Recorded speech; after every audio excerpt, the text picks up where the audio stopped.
bensin yang Awali tahun 2024, Badan Narkotika Nasional Provinsi Aceh melakukan pemusnahan barang bukti narkotika jenis sabu-sabu seberat 2.178,59 gram dan ganja seberat 85.087,16 gram. Barang haram tersebut dimusnahkan dengan cara di-blender dan dibakar di halaman gedung BNNP Aceh. Selain berhasil menyita sejumlah barang bukti saat pengungkapan kasus di berbagai lokasi di Aceh, BNNP Aceh juga berhasil mengamankan 8 pelaku dalam pengungkapan kasus tersebut. Pemusnahan ini merupakan hasil ungkap kasus yang dilaksanakan oleh personel BNNP Aceh dari periode November 2023 sampai dengan Januari 2024.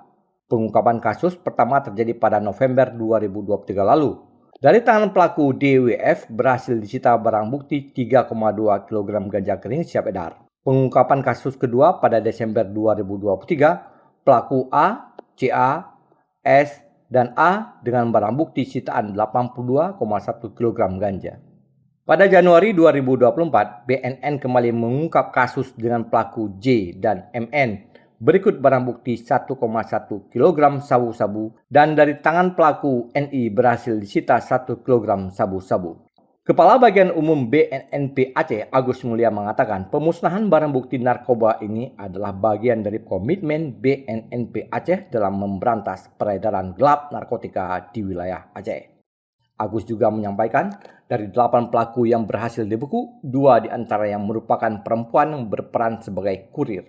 Bahwa ini pemusnahan barang bukti dari hasil kejahatan tindak pidana narkotika selama atau di awal tahun 2020. Dan ini yang ada juga yang bisa akhir atau yang pengungkapan kasus di akhir 2023. Yang ganja itu ya 85.440,12 gram.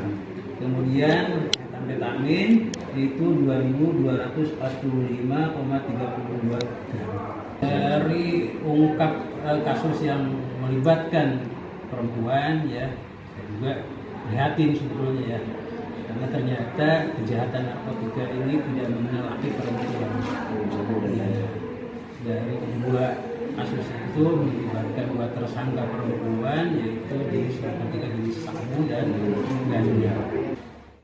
Dengan adanya kegiatan pemusnahan barang bukti narkoba tersebut, BNN Aceh kembali menegaskan komitmennya dalam memerangi peredaran gelap narkotika demi terciptanya wilayah Aceh yang bersih dari narkotika.